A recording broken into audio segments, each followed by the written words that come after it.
Non-alcoholic beers are only for non-alcoholics. If you hang out at a barber shop, eventually you'll get a haircut. If you're in recovery or maybe just trying out the sober thing, you probably have heard one or both of these sayings, and maybe a few others that are like them. The thing that these sayings have in common is that most of the time they're referring to drinking non-alcoholic beers while in recovery. And since you're watching this, you might be wondering whether or not you should drink non-alcoholic beers. So in this video, I'm going to cover the topic of NA beers by explaining a little bit about what it is, what it isn't, discussing other ways we ingest alcohol in our daily lives that we might not even be aware of, and answer the age-old question, is non-alcoholic beer sober friendly? So make sure to stay tuned right until the very end. Hi everybody, my name is Allie and I am the creator and host of Young, Dumb, and Sober, a little channel dedicated to promoting the message that sobriety is fun. Since you're already here, do me a solid and hit the subscribe button. While you're at it, hit the bell so you get notifications. Today's topic is a hot one in the world of sobriety and recovery, and tons of people are constantly wondering where they stand or where they should stand when it comes to non-alcoholic beers in recovery. So let's not waste any more time and get right to it. So what is non-alcoholic beer? Well, first of all, it's not necessarily non-alcoholic. Many non-alcoholic beers, also known as near beers or NA beers or LA beers or AF beers, actually have a trace amount of alcohol in them. A very small percentage, and by small, I'm talking less than 0.5% alcohol by volume. Basically the same amount you'd find in your everyday kombucha, and actually less than you would find in something like vanilla extract. Unfortunately, the jury's out on those two items as well when it comes to the recovery community, at least in the 12-step community, so they don't really give us any idea of where to go with the issue of NA beer. So what else can we look at that has trace amounts of alcohol that we can compare to near beers? Let's see. According to a study done by researchers at the University of Kaiserslautern, Germany or something, in 2016, whose goal was to see how much ethanol, alcohol, children and people were consuming on a daily basis from everyday items, they discovered that things like burger rolls, for instance, have 1.28% alcohol by volume, more than any other near beer on the market. So before you head to a barbecue this summer and go for a burger, consider whether or not you want to relapse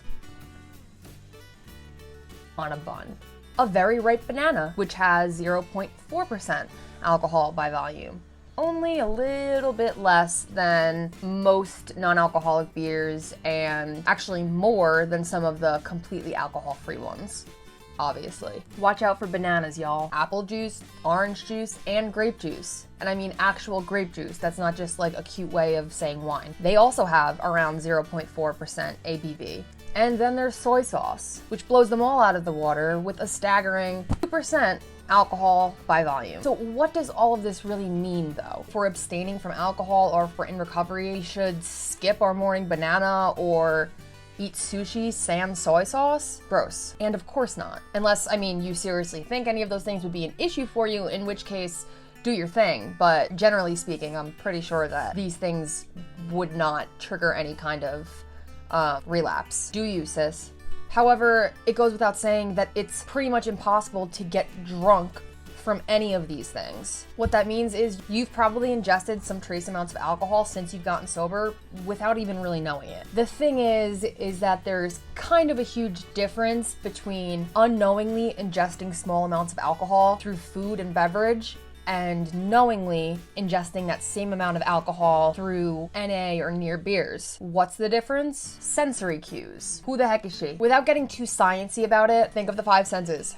Seeing, hearing, smelling, tasting, and touching. When you're drinking a near beer, it simulates the experience of drinking a real beer. It tastes, smells, feels, sounds, and smells like a real beer. And it looks like one too. That means it interacts with each of your five senses in the same way that a real beer would, which can be troubling. Senses, after all, are known for being triggers in our environment that can trigger relapse.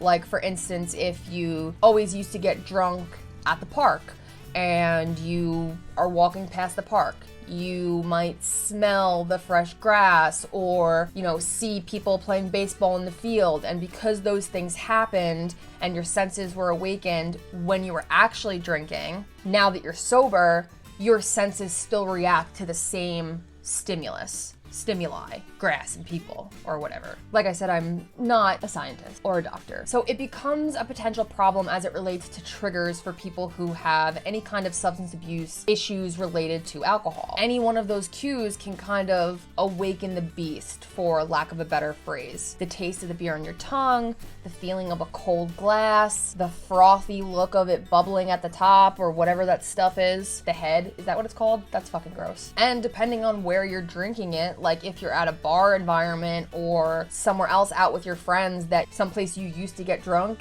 the whole experience can be overwhelmingly familiar to what it used to be like to use and drink. That's why it's especially important that you are aware of your intentions for drinking non-alcoholic beer. You're mindful of your triggers for drinking this type of beverage. I mean, we have intentions for drinking anything we drink. I drink energy drinks because I want energy. I drink water because I want to stay hydrated. I drink almond milk because it's good with peanut butter and jelly. So if you're someone in recovery, or you're somebody who's just trying out the sober thing for a little while, and you've been asking yourself, can I have a non-alcoholic beer? You're asking yourself the wrong question. Instead, you should be asking yourself, why do I want a non-alcoholic beer? I'm 3 years sober now, but for the first 2 years of my sobriety, I knew I couldn't mess with anything even resembled real alcohol. I knew I couldn't be in bar-like atmospheres, so I avoided those things. At that point, I still wasn't confident about my intentions regarding being in an environment like that or drinking a beverage like that. At the time, I also tended to judge other people who drank NA beers and kind of just wrote it off as,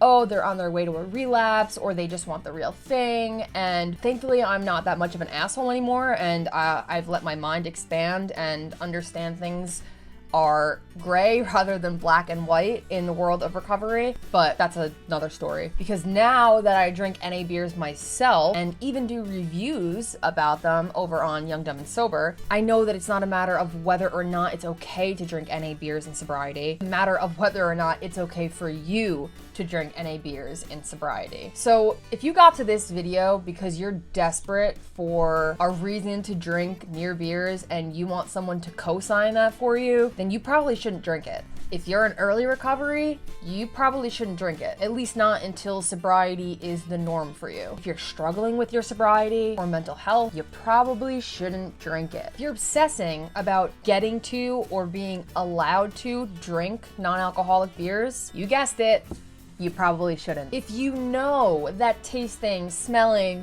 feeling, hearing, and being around something that simulates alcohol in almost every way, shape, and form is going to mess with your head or mess with your sobriety, you definitely shouldn't drink it. For me, the only reason I had for trying a near beer the first time was because I was at an event, it was offered to me, and I had a healthy curiosity about it. I was just curious if it was any good. So I tried it, I liked it, that was it. When I was finished, I ordered a different drink and then basically went about with my life. I didn't run to the liquor store, I didn't run back to the bar and ask for a real one or ask for 7 more of the fake ones. It wouldn't be another 8 months until I ever even bought my own 6-pack of non-alcoholic beers. And I attribute all of this to my intentions and my mindfulness of my own state. I never drank NA beer with the intention to get fucked up, which is the exact reason I drink real beer. See the difference? Now I have 2 to 3 a week at most. Usually 1 with dinner on Friday, 1 with dinner on Saturday, and then 1 for whatever review I'm doing for Young, Dumb, and Sober. Some of the time I don't even finish them. These behaviors were the exact opposite of what I was like with real beer. Drinking 1 or not finishing 1 was unheard of to me. Having a beer with dinner made no sense to me because the food was going to absorb the alcohol and keep me from getting as messed up as I possibly could. Certainly didn't care enough about reviewing drinks for any reason. Like I just wanted the effects of alcohol to affect me essentially. So I know you're probably curious about final answer to whether or not non-alcoholic beer is sober friendly. But unfortunately, the answer is a resounding, it depends. It depends on where you are in your sobriety. It depends on your history with alcohol, specifically beer. It depends on your triggers. And most importantly, it depends on your intentions for drinking it. The important thing is to be completely 100% honest with yourself and ultimately do what is right and healthy for you. Make an informed decision based on what you think is best for you. While it's good to get advice from other people, let other people weigh in, don't let somebody else convince you that they know you better than you know yourself. And that goes for whether somebody's saying that you should or you shouldn't drink